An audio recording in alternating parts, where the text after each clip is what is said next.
Well, happy, beautiful evening all. And Carol, a special thank you to you today and always. So, I like to start out just by telling people that when you start looking at allergy and autoimmunity, I've seen some pretty extreme cases over the years. And interestingly enough, even some of my elites have issues with allergies. And if we talk about airborne allergies, I'll show you the data. That's relatively new to humanity, just in the last few hundred years. And they're seeing that it's happened with pollution. When we look at autoimmunity and ill health, that certainly may be the biggest pandemic that we're experiencing now. But in my 31 years, I've seen all ends of the spectrum, elite athletes, people sent home to die. And yes, I have taught doctors on 6 different continents over 10,000 hours of seminars, and including full-day seminars on immunity. So if I had to define health in a single word, I would talk about balance. And there's circumstances where the immune system either doesn't provide enough defense or there's too much attack. So not enough defense against things that happen outside the body, we get an infection. Not enough defense on what happens inside, that's sadly cancer. Too much attack on the outside, we call that an allergy. Too much attack on the inside, we call that autoimmunity. The great news is that there are wonderful balancing agents that nature provides, functional medicine, natural medicine provides, that no matter what's going on with the immune system, too much or too little, we can make it better. So ultimately, NIH.gov says that somehow the body is doing something wrong when it attacks itself, but really new data doesn't support that. And I'll share the data in a good teaching example. But autoimmunity, now nearly 100 named diseases, and the vast majority of these actually occur in women. And so the reality is, we'll share that estrogens promote autoimmunity, androgens protect against autoimmunity, and what people may or may not know is we're progressively intoxicated by estrogens in plastics, estrogens in pesticides, estrogens injected into animals. And so one of my mentors just talks about like the rocket ship going off to space, representing the curve of the rise of autoimmunity, which has just been exponential. And there's really no rational explanation for it other than that we've just really messed up our environment, because certainly our immune system and our genetics haven't changed. When you start looking at the autoimmune market, just to diagnose autoimmunity, we're approaching $5 billion a year with that. I'm a big fan of TED Talks, and some are better than others. This TED Talk talks really about the medical model of autoimmunity. And this gentleman on stage is a pharmaceutical executive, and this is a picture of the pancreas, and this highlighted cell is called a beta cell. And that's what makes insulin. And he says, this is an abnormal beta cell, similar but different, just slightly different. And it says, you know what, your immune system will kill that. So this abnormal cell is responsible for autoimmunity. Well, what I tell people is that it's really the immune system's job to take out bad cells because they can become very, very dangerous. So the medical model, very, very simply, is to suppress the immune system. And back to this guy, he says, if you had a child that made reading errors, well, you could blindfold the child and the child wouldn't make reading errors anymore. But think about that. That wouldn't be very valuable. But he says, you know what, that's what they've been doing pharmaceutically. And he says, in many cases, they've been dead wrong about the management of autoimmunity, including in this tragic case. So Sasha McHale was daughter of Hall of Fame basketball player Kevin McHale. And notice what this article says. She died of lupus-related complications. Well, I had one of her family members appear in my clinic, and I said, by the way, what happened with Sasha? And she says, well, very simply, they gave her immunosuppressive drugs. She got pneumonia, couldn't fight it, and died from pneumonia. So it was really the medical model, sadly, that took her out. So, I might have a patient come in, and maybe it's a 35-year-old female, because that's common time to onset autoimmunity. And maybe with a new diagnosis of something called Hashimoto's, which is an autoimmune thyroid. And I'll ask her, I say, well, what's going on? And she'll say, well, my immune system's killing my thyroid. And I ask, well, why would it do that? And she says, well, that's a really good question. I guess, my immune system's gone crazy. Well, I might ask, well, why isn't it killing your heart and your liver and your spleen and your kidneys? And then the person will be even progressively confused. And I'll say, look, it's not your immune system, it's the cells themselves. So New England Journal of Medicine, uses the idea that autoimmunity, autoreactivity is crucial to normal immune function. We have to weed our gardens. When we have cells go bad, it's the immune system's job to actually kill those. So this marine has been my teaching picture for autoimmunity now for nearly 2 decades. And, I tell people, if you were guarding the military base and this guy shows up and you were using facial recognition, well, you recognize him, you'd probably let him, on the base. But what if this guy shows up? What would you do? Well, guess what? You don't recognize him, so he's not welcome on the base. And that's what happens with our immune system. Cell injury precedes autoimmune disease. The injury can be a physical trauma. It can be a biochemical trauma. That could be a toxin. It could be a poison. It could be an infection. It could be a virus. It could be a number of things. But either way, when the body doesn't perceive the cell as healthy, the immune system kills it. So I've also used the reference of the deadly quartet. And medicine's model of what was killing people was obesity, high blood pressure, high blood sugar, high blood lipids. But in reality, those are all outcomes from stress, toxins, malnutrition, and physical inactivity. And by the way, each of these things are related to allergies and autoimmunity. So we've known for over 50 years that stress weakens the immune system or really causes immune imbalance. And one of the extremes of that is cancer. So we all get cancer cells every day, or at least 99.9% of us do. So that's not the issue. The issue is not, do you have cancer? The question is, are you cancering? And so if you're creating the wrong environment, low oxygen, low nutrients, high acid, chronic inflammation, immune suppression, usually secondary to chronic distress, that's the perfect storm for cancer to exist. Now back to autoimmunity. We know that when people have been diagnosed with a very serious stressor, like post-traumatic stress disorder, within the next year, they're 36% more likely to develop an autoimmune disease.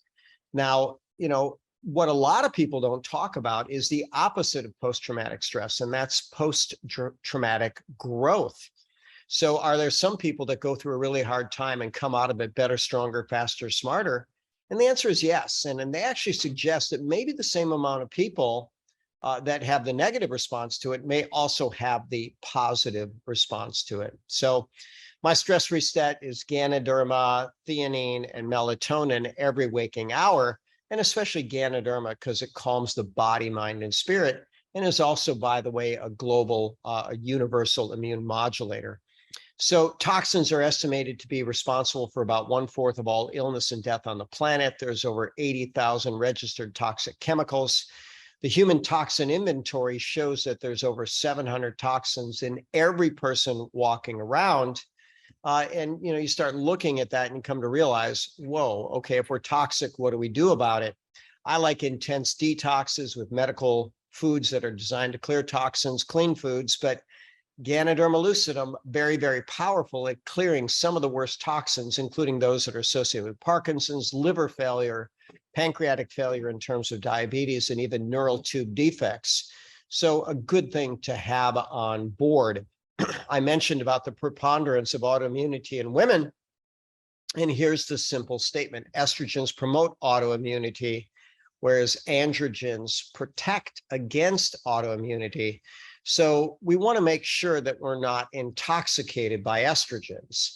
The term xenoestrogens means foreign estrogens, estrogens in plastics, pesticides injected into animals, and even in skincare products, they seem to be everywhere. So we don't want to get exposed to them. So we want to minimize that, and we want to maximize our clearance. And again, Ganoderma, quite good at that. When we look at malnutrition, Global Nutrition Report says that, malnutrition is the #1 cause of death on the planet, and every country on earth suffers malnutrition. And now what's happening so much with this malnutrition is what we're calling overconsumption, undernutrition. People don't get the nutrition they need in their food, so they're always hungry. They keep eating, and they now call this term globesity. But they also talk about diabesity, because obesity is a risk factor, certainly for diabetes, heart disease, cancer, and yes, autoimmunity as well.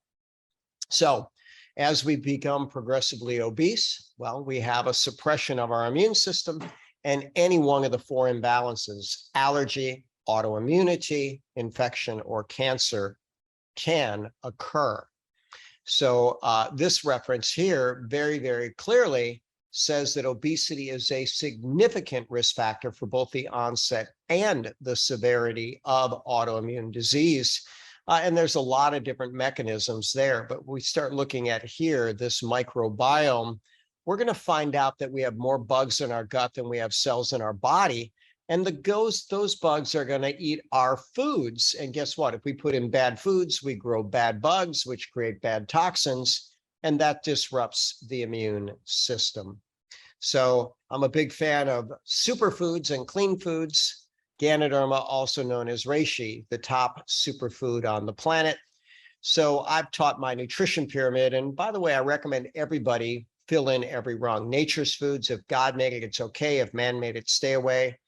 Superfoods, Ganoderma lucidum, my favorite, but others fit that bill as well. Medical foods, we can seal and heal the gut, modulate the immune system, control the inflammatory process, help to clear toxins. A good multivitamin, multimineral, activated omega-3s. This is Nobel Prize nominated research, and this has only been available for about the last 7 years, but a real wonderful advancement in omega-3s in health. Good bugs for our gut called probiotics, and a combination of D3 and K2. And while we're talking about superfoods, Ganoderma, very powerfully anti-infective. In fact, after this Zoom, I've got a wonderful patient that, traveled across the world and came back sick. So I'm going to hand deliver some beautiful Ganoderma to help her get back on track quickly. About 80% of the immune system is clustered around the gut. Why would that be? Think about it. If something's going to get into our body, we're probably going to swallow it or possibly breathe it in. But if we breathe in through our nose, we have filters and different things that make sure that we don't get things that are bad for us into our body. But the gut, not as likely. So we can swallow bad stuff all day long. And so the immune system is on guard for anything that might be there. But it turns out that leaky gut, not having an ideal intestinal barrier, is a major risk factor for autoimmunity and other challenges that bodies may experience. There's a condition known as sepsis. That would be an extreme leaky gut where the bacteria in our colon gets into the system. And this is something that kills literally over 200,000 people every single year in the US. So we want to make sure we take care of that gut and not have a leaky gut and not have bad bugs, et cetera. So there was a medical model where they could actually induce ulceration and sepsis. The patient would die. In this case, it was rats. But when they gave the rats the same drug that would produce that problem in sepsis, and they gave them Ganoderma at the same time, none of them developed sepsis or became critically ill. When we start looking at the microbiome and the bugs in our gut, we come to realize that they have a lot to do with how we train our immune system. And I think this is the most researched topic over the last decade, the microbiome and how important it is. But clearly, the wrong microbiome is a strong risk factor for all illnesses, including autoimmune disease. And again, my favorite superfood, Ganoderma, is great for the microbiome. So I found it interesting to research the history of allergies. And, notice what this graphic says. A century ago, so just 100 years ago, allergies were rare. Airborne allergies were rare. But today, more than half of all Americans test positive for allergies. So what's going on? And the reality is the big four all come into play: stress, toxins, malnutrition, physical inactivity, but especially toxins. The more toxic the environment, the more probable allergies are to occur. So when we start looking at all the stressors that people can have, it's been said that we all have a stress threshold. And so when we have more stressors than we can handle, something's going to break down. And for some people, that's an over response of the immune system or an allergy. And notice they call out different types of pollens in the air, different types of foods that could be reactive, chemicals and toxins, hormones, emotional stressors, nutrition, even infection. All of these can add up in a negative way. When we start looking at what can create a leaky gut, and that being a major factor in autoimmunity, notice that they call out stress, toxins, poor food choices. So we got stress, toxins, malnutrition. They didn't include physical inactivity, but as a special category of toxins, they threw in drugs. And then certainly different types of infections can contribute to leaky gut. So how common are food allergies? Because that's a real deal too. If we go back in the history of that, there were documented food reactions over 4,500 years ago. And that was through China. And then we go back a little over 2,000 years ago in Rome, and Lucretius said, one man's food's another man's poison. But now we're beginning to realize that about 1 in 9 adults in the US have allergies. And what are the common ones? Shellfish, milk, peanuts, but really people can become allergic to anything. And I tell people, if you have a leaky gut, you can be allergic to anything that you are exposed to. And then we start looking at essentially emergency room admissions where people are having severe life-threatening reactions. You know, about a 500% increased risk of that just in a 10-year period shown in this graph. Interestingly enough, I couldn't find a more modern graph than that, but I can tell you it's gone up since then as well. So people not taking care of themselves, their gut, their food choices, their stress, etc., a number of problems. And then, by the way, if we were to look at, you know, is there a risk factor for allergy development? I shared this recent study of vaccinated versus unvaccinated. But then fast forward, and when we look at allergy, airborne allergy, kids that are vaccinated, 30x, I'm not talking 30%, I'm talking 3,000% increased risk. So I think the world is going to start looking at, what are we injecting in people and why? So that leads us to our questions and answers, or at least questions. So Carol, anything in the chat so far? Yes, sir. So we'll start with Devan. How do you say your name? Is Devan or Devon? Yeah, it's the van. It's the van. Devan. Okay, I will get this right Thanks, this Carol. time. Okay. All right. What would somebody with hay fever do to control and resolve the problem? Would Ganoderma help? Well, it can, but it's usually not instant. Now, some people feel a faster response. I like all the universal allergy modulators. So that's Seal and Heal to Cut, that's Ganoderma, that's activating omega-3s, that's vitamin D3, and that's DHEA, and another Chinese botanical called perylacine.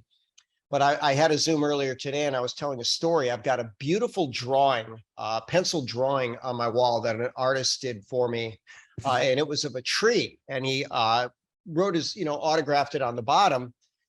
And his caption was, or his nice note to me was, Dr. Bob, thanks for saving me, And so this guy came to me, it seems like it was 20 years ago. And he had some of the worst allergies and sinusitis of anybody I'd ever seen. And he came in and he was so congested and was blowing out blood and getting infections and just so reactive to so many things. I looked at his list of the number of practitioners that he'd seen. He'd been to more doctors than most people. He had at least a dozen on his list, conventional allergists and really good functional medicine practitioners. And he shared with me what he'd done. And I said, wow, you've seen some really good people. You've done some really good things. I don't know if I can add much to your protocol, but let me try. So I put him on a protocol and he came back in about 10 days and he was very diligent. I said, okay, 0, no change, 100, perfect, ideal. How much better are you? He said 10%. I said, okay, I'm not really happy with that number. How are you with that? He says, not happy either. So I asked him, and I'll tell a story. I was in Tucson, Arizona. And the year I went to Tucson, and in this particular story, they didn't have Uber. So I actually took a cab. And often when I jump in a cab, I ask the driver, where are you from? And this driver said, well, actually, I'm from Toronto. I said, awesome. What brought you to Tucson? He said, my mother. I said, okay, what brought your mother to Tucson? He says, you know what? She had such severe lung challenges. Every winter she would get pneumonia. And her doctor finally told her, one more pneumonia, you're probably going to die. And so he said, you know, over 20 years ago, my mom said, well, this sucks. I don't like the cold, damp weather. Anyways, I'm going to go someplace warm. If I don't have much time to live, I'm going to enjoy it.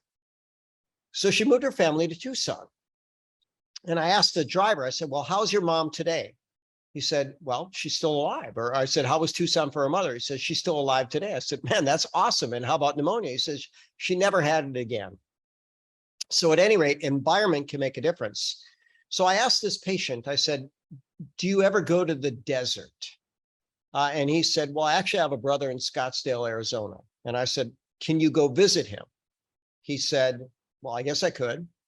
So I said, go. And I'd like you to spend a couple of weeks if you could. Well, he called me after 3 days, literally called. He was ecstatic. He says, Dr. Bob, I can't believe this. My sinuses have completely cleared up. I can breathe through my nose. I feel alive again. And so I said to him, I said, okay, now you have a choice. You can move someplace that honors your body, or you can stay where it's not so good for you. Well, he moved to Tucson, but he made me that beautiful drawing. And I know that was a long story, but here's the deal.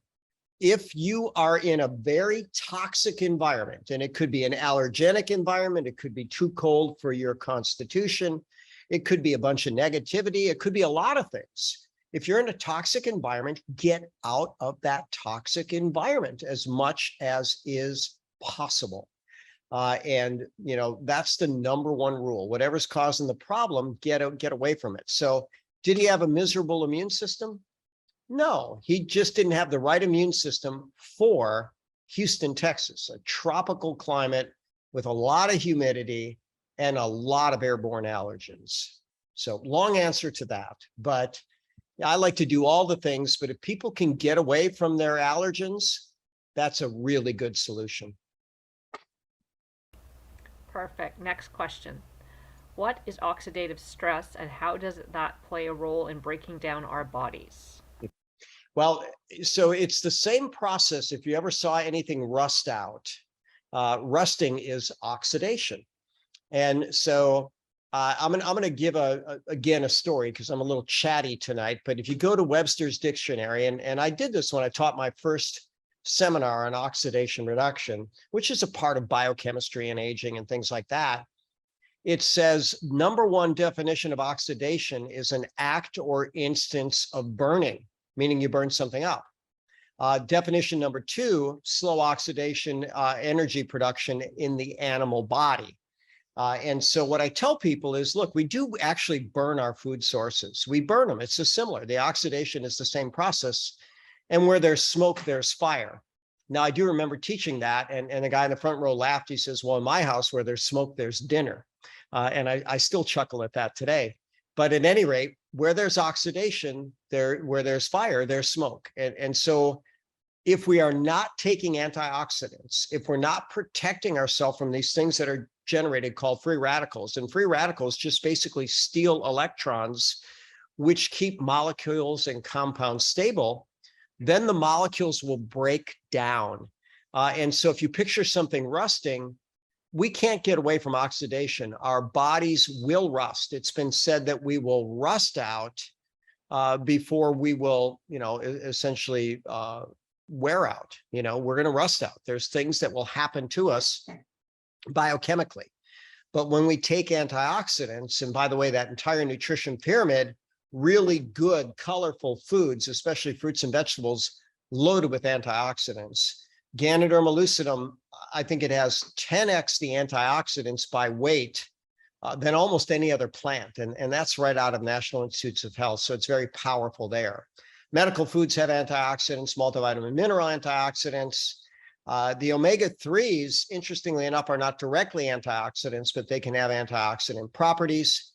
The right balance of bugs in your gut would have an antioxidant, anti-aging factor, as would vitamin D3, K2. So good, solid nutrition, managing your stress, are the key components. When you exercise, you will actually oxidize yourself. You'll do that because you're burning energy, but your body fights back. It will actually create more intrinsic antioxidants like glutathione. And so do you pay a price for exercise? Yeah, but is there a benefit? Yes, as long as you keep it balanced. So long answer on oxidation. It's a powerful topic. If we didn't have it, we wouldn't be alive. But if we don't control it, we die early. How do you get a leaky gut, and what can you do alongside taking Ganoderma? Well, anything that potentially would disrupt your gut can cause a leaky gut, but I'll go even beyond that. Eat wrong, drink wrong, think wrong, move wrong, sleep wrong, poop wrong, talk wrong. All those common enemies can actually lead to a leaky gut. But I had a slide on that, and they specifically called out poor dietary choices, stress, different types of intoxicants, including drugs. All those things are potentially there, but you could also get an infection. All of these things can contribute to leaky gut. And here's what I tell people. Nobody has a perfect gut. We're all leaky to some degree. The healthiest people are the least leaky. But when you make really good choices, you stand a better chance of getting rid of a leaky gut. Now, I haven't done a PubMed search on this, but I'm actually thinking that intermittent fasting, I'll go to PubMed right now because this will be fun. It is fun for me. Sorry about that. Every once in a while, my mind will have a thought. And so I'll share the screen and I'll show you. When I have a thought or a hunch, I like to confirm my hunch. So let's just see. This is pubmed.gov. I spend a lot of time on pubmed.gov. So I'm going to type in oops, if I spell it, intermittent fasting plus leaky gut resolution. And that might be too layman's terms for that. How about intermittent fasting? I really thought I'd find something. And intestinal permeability. 225 results. So I'm thinking somewhere in there, it actually says that intermittent fasting should help. Here it says reduced fasting periods increases leaky gut. That's what intestinal permeability means. 1991, while they studied rheumatoid arthritis with that back then. Let's see if there's something else. 2000. This looks most recent, and I think the title gives it away, but I think intermittent fasting. Well, the summary is very short. We conclude that fasting periods of 4.5 and 9 hours increased intestinal permeability compared to non-fasting. That's interesting. I could be wrong. I don't think I am, but I'll have to find a human study. But anyways, eat real food, clean food, not too much, not too often, every color, every day, in a way that honors your physiology, your genetics, and your body goals, mostly plants. What I tell people when there's any type of gut challenge, take one food per meal, because that ultimately is easier on your digestive tract. Kathy asks, in your opinion, what products can be used to lift tongue plaque so that it can be scraped off more easily? I've never had that question. Tongue, you know, I am in love with my tongue scraper, which I don't even know how long I've used it for. I think I'm coming up on decades. And they have these like bristly brushes. And, you know, your tongue have, you know, these, they call them pili. There's a lot of, you can't see much of my tongue on Zoom, but, you know, your tongue is not just this flat surface. It's got all these nooks and crannies and stuff like that. And by the way, a healthy tongue should be a consistent color, shouldn't have a bright red tip, shouldn't have whiteness, shouldn't have anything. But part of my daily routine is I get that good tongue scraper morning and night, and I scrape my tongue. And I also then swish with coconut oil. So that oil pulling is really, really good. And, you know, they recommend doing it 15 minutes. That's too long for me. You know, I do it consistently 2 or 3 minutes at a pop. And I'll tell you what, I think it works remarkably well.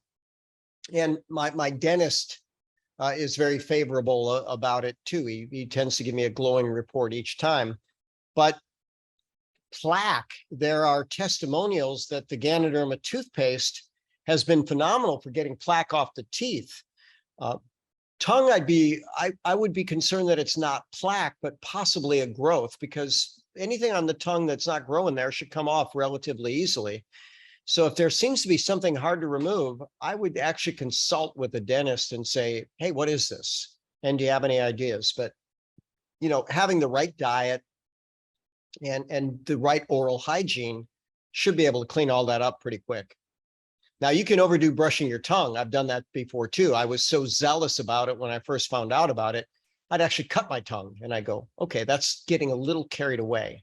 But you know, I mean, if you're going to be zealous about something, a clean mouth is a pretty good thing to be zealous about. Perfect. Claudio's question. First, what is the main cause of candida? What happens if it's left untreated? Well, we shouldn't need to treat candida. So the main cause is life, because it represents 30 to 40% of the normal flora in our gut. But there's good candida and there's bad candida. And it may not be a big surprise to anybody here that the environment is going to tell the difference. So if someone's eating good food and has good digestion, not too much sugar, they're probably not having too much candida. Now, if they take antibiotics, now that's an interesting thing. They kill off the microbes that keep the candida in check. That would overgrow. So I guess that would be my answer. What's the problem with candida overgrowth? It's probably first antibiotics, then inappropriate diet. But I also tell this story. Estrogens promote candida and yeast growth. So let's say that you take a 7-year-old girl or 5-year-old girl and you give her a round of antibiotics. She's not likely to develop a yeast infection. But too often you give a post-pubertal female antibiotic, they could actually develop a vaginal yeast infection because they've killed off the good bacteria. So you want to keep good balance of the microbes, have a really good diet, and certainly not become estrogen toxic. And that should keep candida in check. Now, what if it gets out of control? Well, that's not fun, because they make bad toxins and they can have a number of challenges. And yeast can even become systemic. Now, that's pretty rare. It's hard for that to get into the bloodstream. But my blood mentor, Dr. Huckstra, who studied blood all over the world, has pictures of literally yeast organisms in the blood. And he made a statement, and this is a powerful statement, and science is matching it. He says, most people's blood is a virtual zoo. We have a lot of stuff in our blood, but if we have a good immune system, it's not a problem. If we don't have a good immune system, look out. And candida in the blood would be a sure sign that there's a lot of things wrong, including a very weak immune system. So unchecked, not good, even potentially deadly. Imbalance, a friendly, good organism that we apparently need. Okay. How does food combining affect gut health? For some, very dramatically. And one of my great mentors made this statement, decades ago. He says, I will be able to look at you 10 years from now and tell you if you've been combining your foods properly. And so the idea of food combining goes back a long time, to my reading, at least 35 years, but probably longer than that.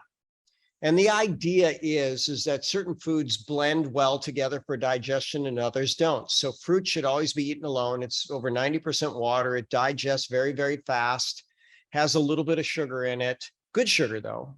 God made that sugar. So we're okay with that one.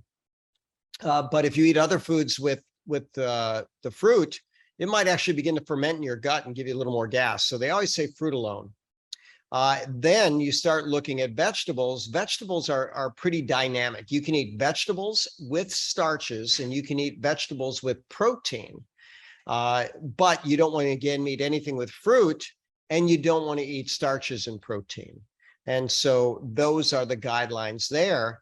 And how does that affect your gut? Anytime you make something easier on your digestive system, you should enhance the gut. So that's why I thought intermittent fasting might be good. And I still think it is. I've just got to find the right study or even do my own.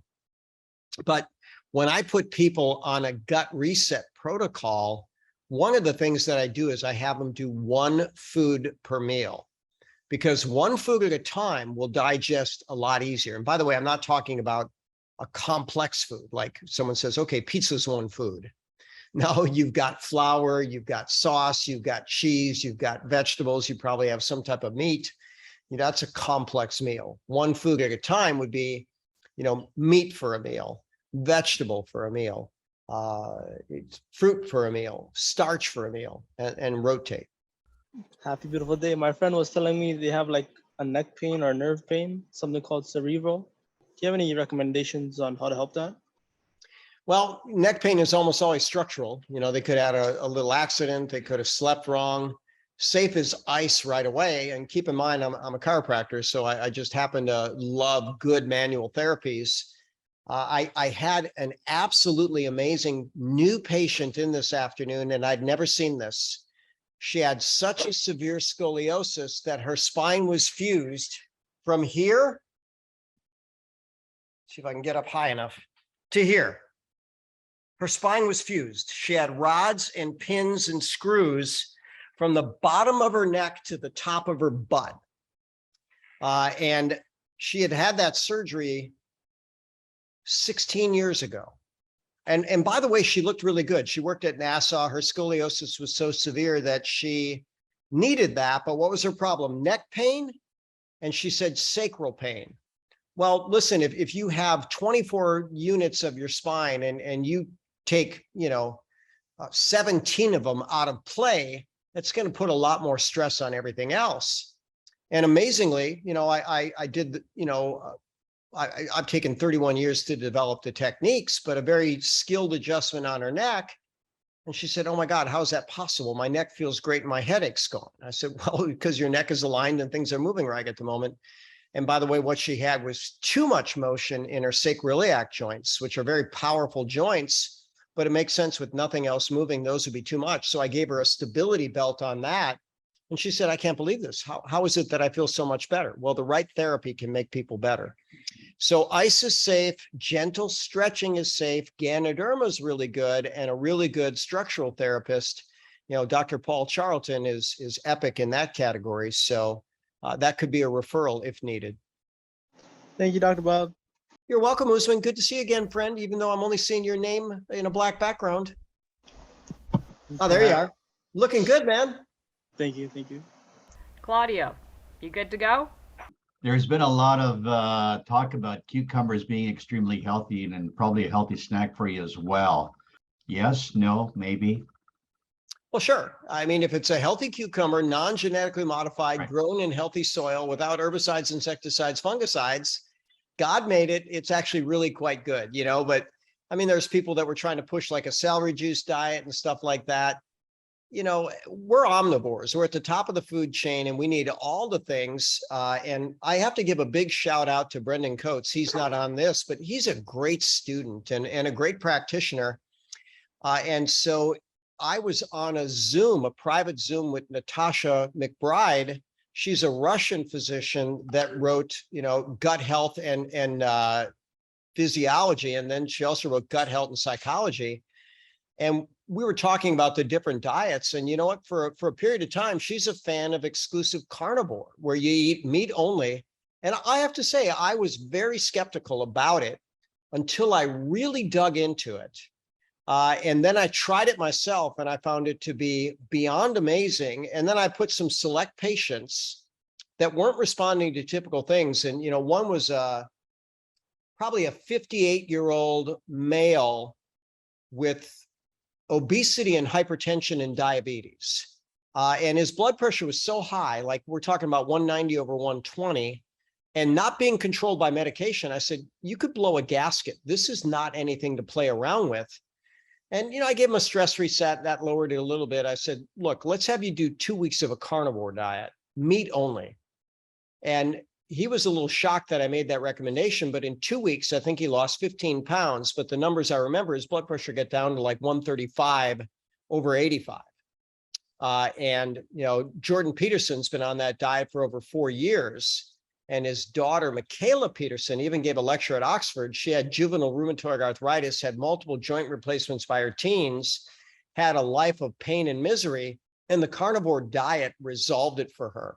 And so there's something about people not having, the right digestive system for certain plants or the right microbiome for certain plants where those can be a really big problem. So, we don't want to get too limited in anything. But if someone just tried to live on cucumbers, they would die. If someone tried to live on steak, they'd probably lose weight, idealize their blood pressure, their blood sugar. There's a lot of things that can go good with a high quality protein source. Thank you for that. You're welcome. Usman asks, would a carnivore diet help someone with obesity or someone overweight? Yes, it should. So I'm actually going to, Carol, I'm going to grab my phone and I'm going to put in a message where you can put it in the chat. There's two videos that I really like on the carnivore diet. And one is Joe Rogan, where Jordan Peterson's talking to him. And it's only 5 minutes. And Jordan Peterson's talking about how, these people just come up to him on the road and say, I tried your carnivore diet and I lost 100 pounds. And Jordan Peterson will look at him and go, 100 pounds? Are you kidding me? That's like a person. So Carol, I'm sending you via Facebook Messenger. I guess I could send it to you and copy it myself. The first one is Jordan Peterson. Thank you for being so wonderful always.